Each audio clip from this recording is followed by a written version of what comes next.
Eu peço que você abra sua Bíblia em Mateus capítulo 6, versículos 9 até o 15. Portanto, vós orareis assim: Pai nosso que estais nos céus, santificado seja o teu nome, venha o teu reino, seja feita a tua vontade, assim na terra como no céu. O pão nosso de cada dia nos dai hoje, e agora, perdoa-nos as nossas dívidas, assim como nós perdoamos os nossos. E que mais? Cair em tentação, mas poder e a glória para sempre. Amém. E aí Jesus continua: porque se vocês perdoarem aos homens as suas ofensas, também o vosso Pai Celeste vos perdoará. Se porém não perdoardes aos homens as suas ofensas, tampouco o vosso Pai Celeste vos perdoará as vossas ofensas. Mateus capítulo 18, do 15. Aonde você é mais ferido? Em que ambiente? Com quais pessoas? Na família. Então, o lugar onde nós mais precisamos aprender a ministrar perdão é na família. Porque aonde nós mais ferimos é onde nós mais somos feridos.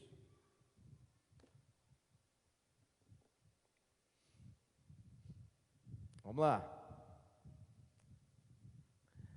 Mateus 6, 9 a 15 nós lemos: porque se perdoardes aos homens as suas ofensas, também o vosso Pai Celeste vos perdoará.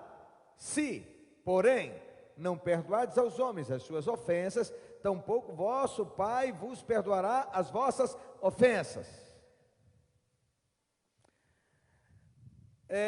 O autor do livro, que é um best-seller mundial, As 5 Linguagens do Amor, também escreveu as 5 linguagens do perdão. Ok? Existem 5 linguagens de amor, mas também existem 5 linguagens do perdão. Ele tem algumas frases aqui, eu quero compartilhar com vocês. É o Gary Chapman, o nome dele, se eu estou lendo certo em inglês.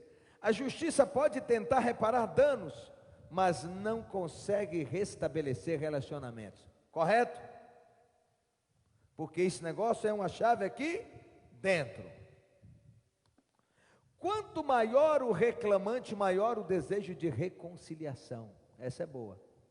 Quanto mais o outro está chiando, está reclamando, está zoando, está machucado e tal, mais é o desejo de reconciliar. Casais. Eu digo para vocês que à medida que a gente amadurece no relacionamento, a gente começa a ter uma outra percepção de que não dá para ficar de cara virada um com o outro. Eu tenho quase 30 anos de casado. Nós temos um princípio que nós acordamos, decidimos, fizemos um acordo no início do nosso casamento, que a gente não iria dormir de cara virada um para o outro. Para evitar o que a Bíblia fala de raiz de amargura. Tem coisa mais idiota do que marido e mulher brigado um com o outro dentro de casa? Não falando, ou respondendo com patadas, ou usando os filhos para dar os recados. Quem já cometeu esse pecado? Levanta a mão. Só uma que teve coragem, 2. Cadê? Vão levantar a mão não? Vocês não têm coragem de admitir não? Quem já dormiu brigado? Aí. Quem já dormiu fora do quarto, de raiva, não dá para dormir junto? Fora do quarto, olha aí. As mãos se levantam. Vou falar mais e que não vire confusão. Na sua casa, quando tem uma briga, marido e mulher, quem procura depois, ainda que não seja na hora ou no outro dia, mas quem dá os primeiros passos para a reconciliação é quem? Hein? Quem lá? A briga entre vocês. Quem é que dá os passos, que procura para consertar o problema? Se não procurar, fica azedo, de cara virada. faz até a mala. E os outros? Não conserta não? Lá, quando briga, o que acontece? Brigar de discordar, de se chatear, de estressar, de falar alto. Quem é que não faz isso? Está com problema.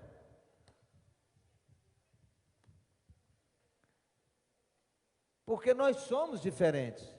Nós discordamos. Nós pensamos diferente. O problema não é ter problema. O problema é não saber resolver o problema. Saber encarar o problema. Tem coisa mais feia. Imagina aqui a cama. A cama, aqui o meio aqui é a cama. Aí está brigado, um dorme aqui, o outro dorme aqui. Tem coisa mais feia? Quem já dormiu assim? Lá no outro canto da cama, com raiva. O grande problema na questão, por exemplo, no trato com relacionamentos é a ausência com adolescentes, é a ausência de reconciliação. Precisa haver uma reconciliação.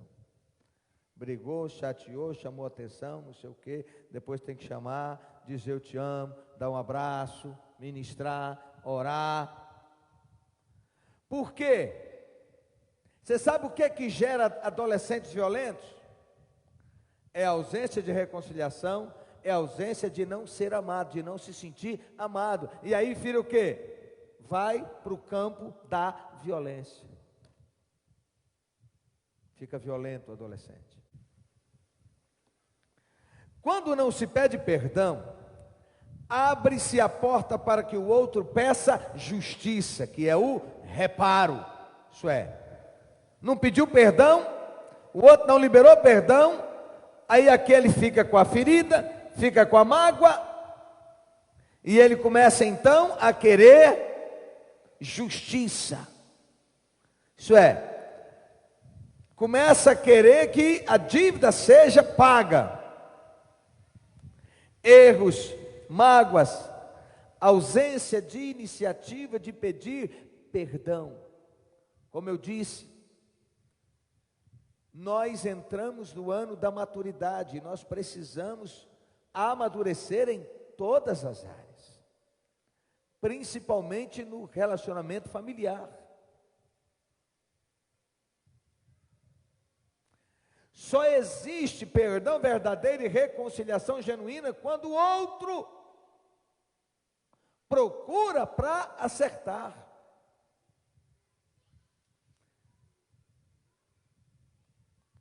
Jesus disse: se não perdoardes aos homens as suas ofensas, tampouco vosso Pai Celeste vos perdoará. Fica um ambiente pesado, um ambiente maligno, abre porta para os demônios agirem na casa quando não tem perdão. O apóstolo Paulo diz antes: sede para com uns para com os outros benignos, compassivos, perdoando-vos uns aos outros, como também Deus em Cristo vos perdoou. Quem não perdoa não recebe perdão. O perdão, primeiramente, ele nos liberta. O perdão faz um bem muito grande para nós, nos habilita para receber as bênçãos de Deus. E uma coisa que precisa ficar muito claro na nossa vida, tanto no relacionamento familiar como nos demais relacionamentos, é que perdão não é sentimento. Então, eu não posso ficar esperando o sentimento de dor, a ferida, sair do coração para depois eu perdoar. Não, eu tomo a decisão de perdoar. Perdão é um ato de fé. Eu tomo a decisão de perdoar, e a partir daí que o sentimento do meu coração começa a mudar, porque o diabo não tem mais legalidade para me oprimir. Amém? Então olha para quem está do seu lado e diga: não fique esperando ter vontade de perdoar. Perdão é decisão. O perdão é para o bem de quem perdoa e não para o ofensor. O outro te magoou, às vezes o marido é duro, fala uma coisa que não devia falar, uma palavra mal falada. Você trava o coração, ele está lá de boa, deita lá perto da televisão, no sofá e vai assistir jogo, está lá na paz e você está morrendo.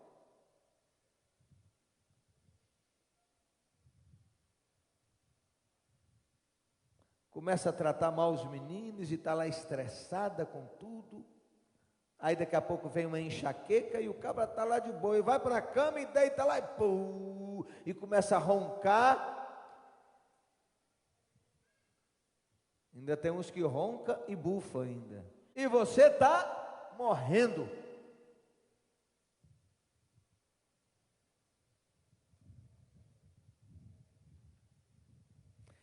Se a ofensa, preste atenção nisso, se a ofensa foi causada por um desconhecido, então não há relacionamento a ser restaurado, correto?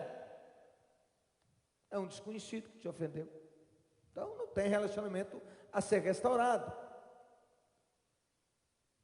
O relacionamento restaurado é com quem a gente se relaciona.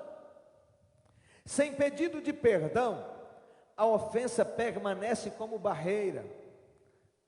Afasta-se o relacionamento. Perdão, isso é um erro.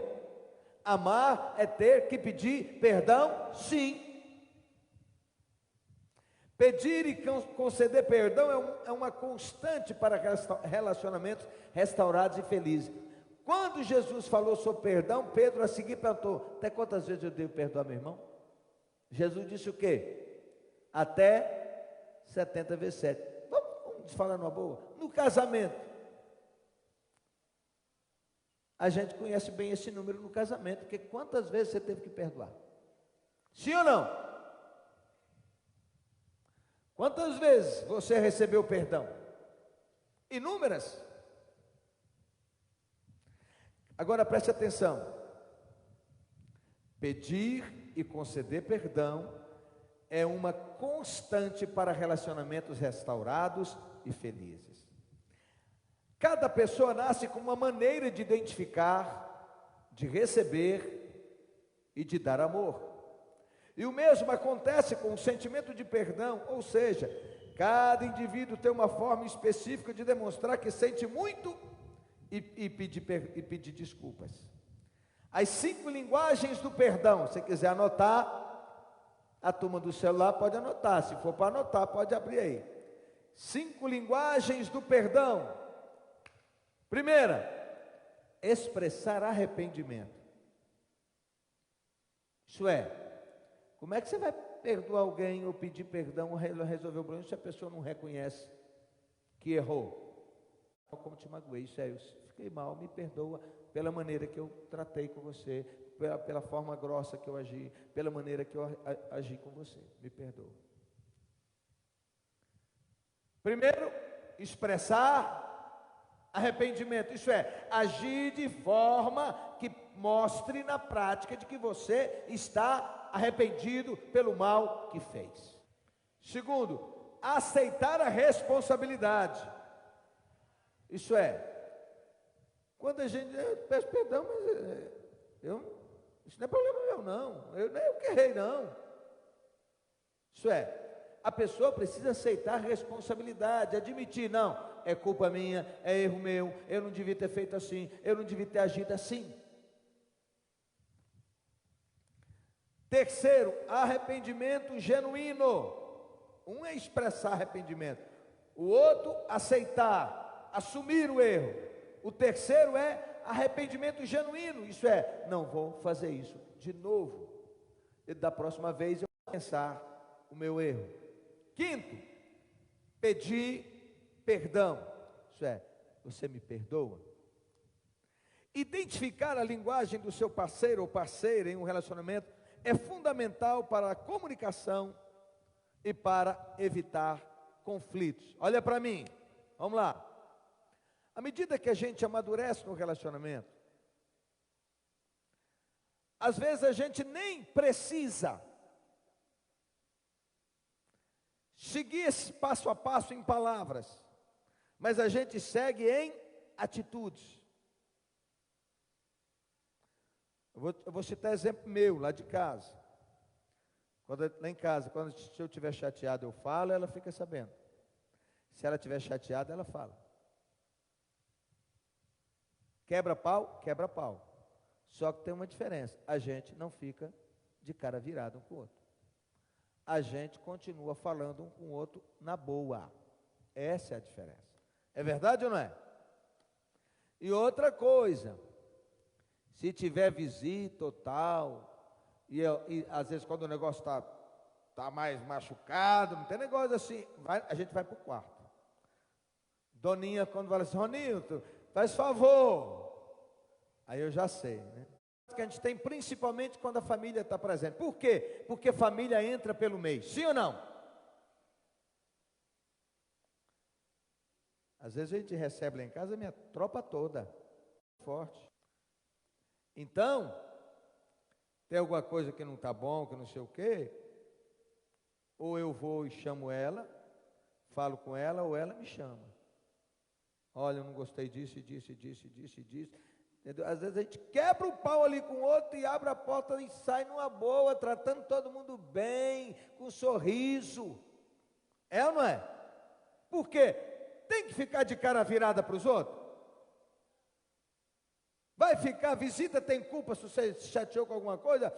Tem coisa pior a gente estar na casa de uma pessoa e a pessoa está tratando a gente mal? Eu vou embora. Eu não fico aonde eu não sou bem recebido. Não é não? Tem coisa mais ridícula do que marido e mulher ficar discutindo na frente de amigos e parentes? Ou na frente de amigos? Boa. E aqueles que aproveitam a reunião de célula, e aí não pode permitir, porque senão é laço do diabo para acabar com a célula.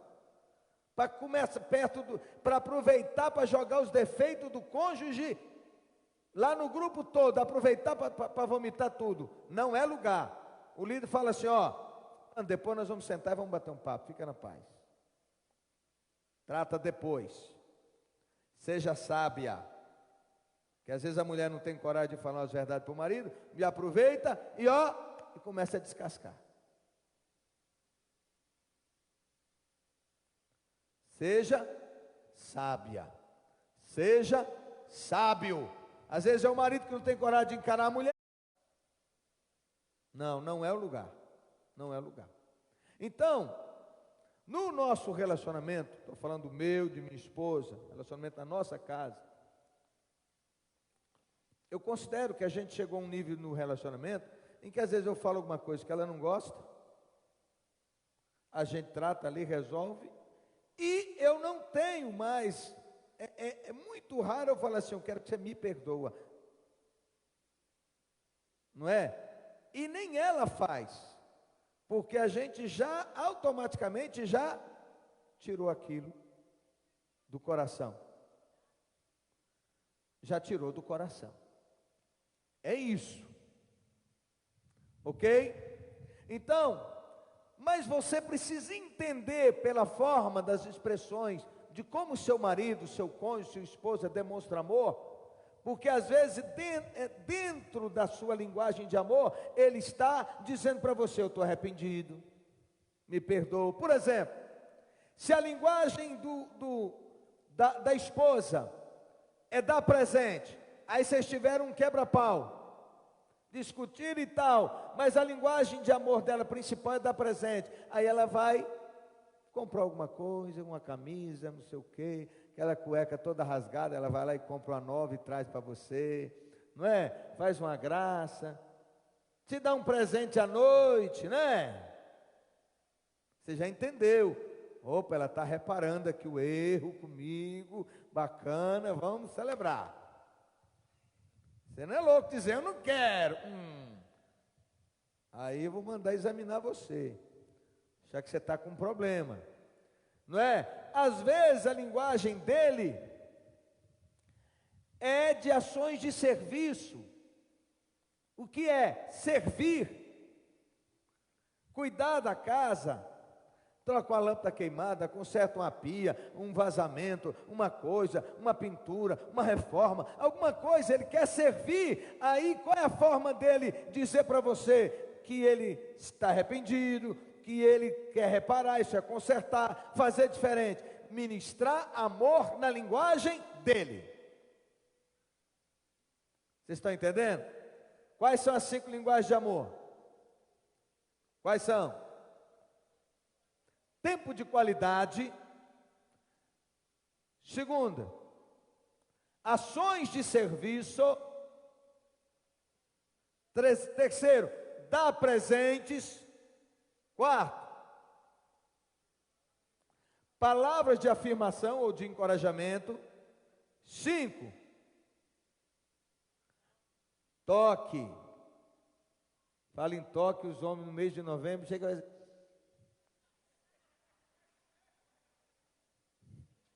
dá aquela trancada assim, calma, irmão.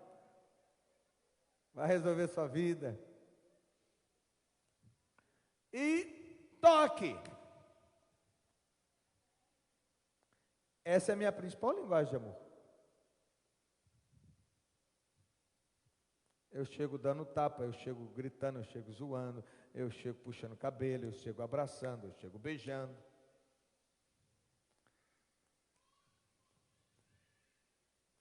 É uma maneira de dizer, está tudo bem comigo.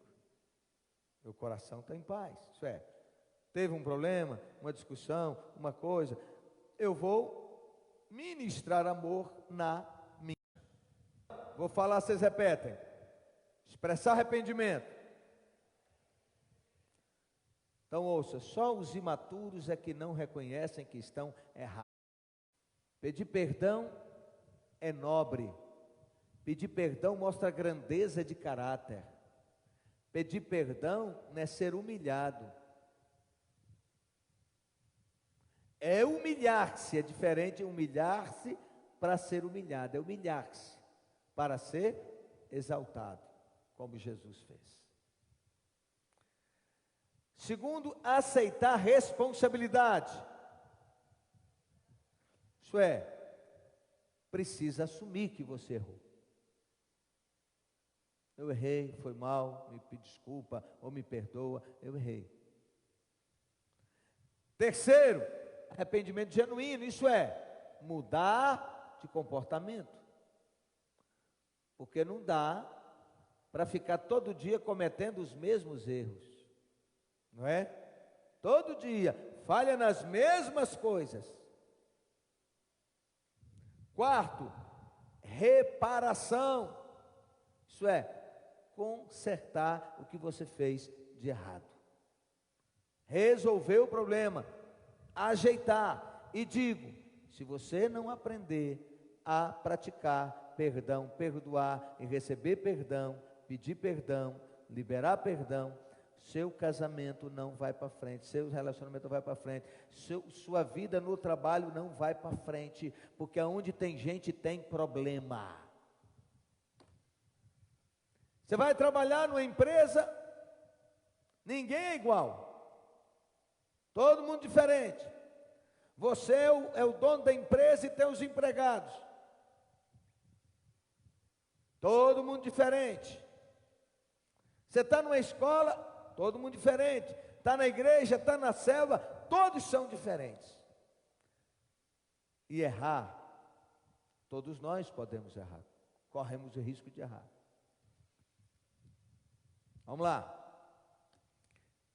Depois da reparação, a própria palavra, pedir perdão. Você me perdoa? Vou falar uma coisa para vocês. Essa palavra desmonta qualquer obra de Satanás. O outro pode estar um veneno. Se você diz, me perdoa, eu errei, você quebra o capeta no meio. Os nossos filhos, eles precisam ser criados nesse ambiente de perdão. Os pais erram com os filhos? Sim ou não? A gente erra ou não erra? Se a gente erra, a gente também precisa pedir perdão. Às vezes os pais tratam com os filhos e não cumprem. Sim ou não? Prometeu em algum lugar, não vai. Prometeu fazer alguma coisa, não faz. Prometeu comprar não sei o que, não compra. Não brigue com isso, porque senão você perde a autoridade. Seu filho vai crescer assim, meu pai não cumpre a palavra. Aí ele vai sentir rejeitado, vai sentir que não é amado, vai sentir que não é importante, porque você não se importa com ele. Você faz compromissos com ele ou com ela e não cumpre. Não brinque com isso.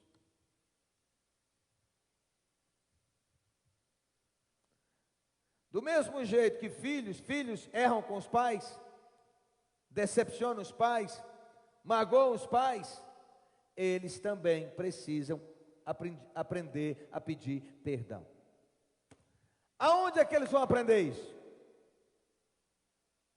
Aonde? Em casa, vendo papai e mamãe se acertarem. Eu conheci uma família e o marido tinha o costume de desfazer dela na frente dos filhos. Todo vacilo que ela dava, ela era muito simples. Tudo que ela falava que ela errava, ele criticava ela na frente dos filhos e chamava ela de Ofélia. Moral da história: dentro de poucos anos, os filhos também não respeitavam a mãe. Olha aí. Então, o pai precisa tomar muito cuidado com o que fala. Com a esposa na frente dos filhos, a esposa precisa tomar muito cuidado com o que fala do pai ou com o pai na frente dos filhos. Outro erro, eu vejo muita mulher vacilando, reclamando do marido com os filhos. É que seu pai não vale nada, é que seu pai é isso, que seu pai é aquilo, não sei o quê, não sei o quê, não sei o quê, não sei o quê. Ela está vacinando os filhos contra o pai. Daqui a pouco estão gerando revolta no coração dos filhos em relação ao pai. E aí tem meninos indo para o homossexualismo, que dizem assim: eu não quero ser igual. Eu não quero ser. Então, primeiro, sua filha não é sua confidente, ela não tem maturidade para ficar te ouvindo. Seu filho não é seu confidente. É que seu pai é um prostituto, é uma adúltera, ele não vale nada, não vale nada. Nananana. Aí o menino daqui a pouco fala assim: eu não quero ser homem, eu não quero ser igual meu pai. Está claro? Nós precisamos ter famílias fortes, e às vezes a gente vacila em coisas pequenas. Nós temos que ficar ligados. Porque ele está entrando um novo tempo, um novo mundo de que ele quer ter liberdade, ele quer tomar decisões próprias, ele quer decidir, ele quer escolher. E adolescente não consegue conviver com hipocrisia. Com pais hipócritas, com mãe hipócrita, com pai hipócrita. Eles precisam conviver com a verdade.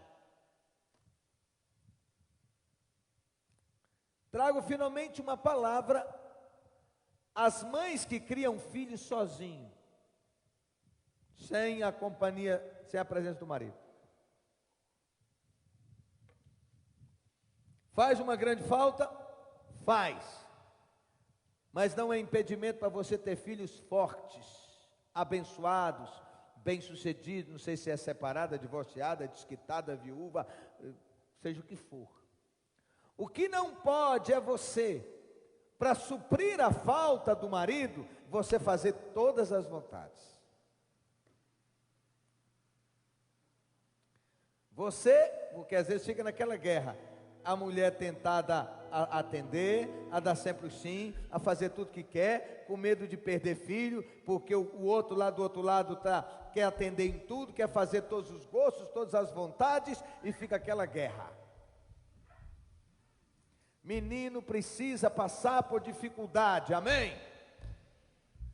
Pare com esse negócio de querer fazer as vontades, pare com esse negócio de não pôr para trabalhar. Você se tornou gente de bem, porque você, como diz o ditado mineiro, caiu no trecho cedo. Desde cedo você foi para a luta, para a batalha, para o trabalho. Às vezes eu vejo irmãos que têm um empreendimento, agora mesmo o irmão abriu um comércio, assim, põe seus meninos. Eles precisam aprender, essa aqui tem um comércio. E eu falo, arruma um horário, põe para trabalhar. Porque a gente que não tem um comércio, o pai que não tem um comércio, não consegue pôr um menor, não é isso?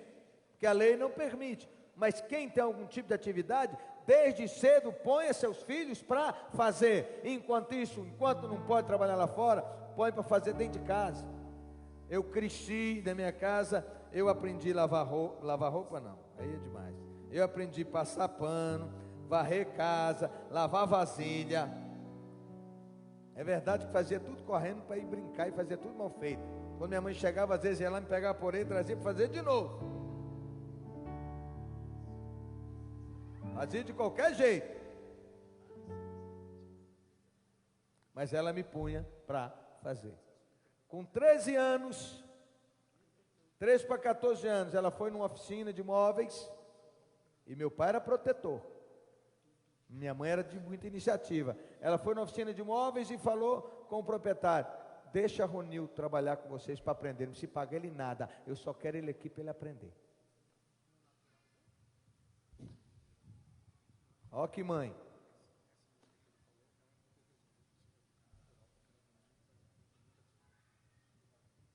Então não fique dando vida mole, tá claro, pais? Essa conversa, é tudo que eu não pude, que eu não tive, eu quero dar para os meus filhos. Você está fazendo besteira. As coisas que eles não vão aprender valor, porque não sabe quanto custou, não tem suor. Amém? Reconcilie com seus filhos. Pai erra. Os adolescentes chegam, você errou, peça perdão. Ele errou, fala com ele, você errou, me peça perdão. Aí não sei o que, pode falar, eu te perdoo, você errou comigo, mas você vai ter a disciplina tal e tal. Preste atenção. Hoje em dia é muito comum relacionamentos aonde o marido já vem de um relacionamento, a mulher já vem de um relacionamento e tem filhos.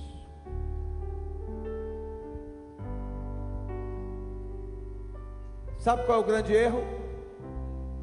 É que ela apaixona pelo homem e ela só quer o homem, ela não quer os filhos. Ele apaixona pela mulher, mas ele não quer os filhos dela. Olha para mim, tem jeito de dar certo um relacionamento assim? Não. Outra coisa, marido e mulher, aí a mulher vem com os filhos que tem, ele tem os filhos dele, mas na hora do trato, no dia a dia, ela faz assim, não corrija.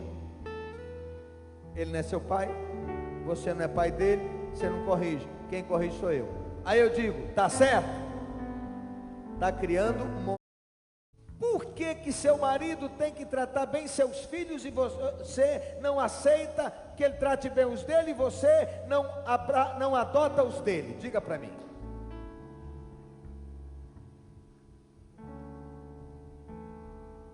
O nome disso é imaturidade.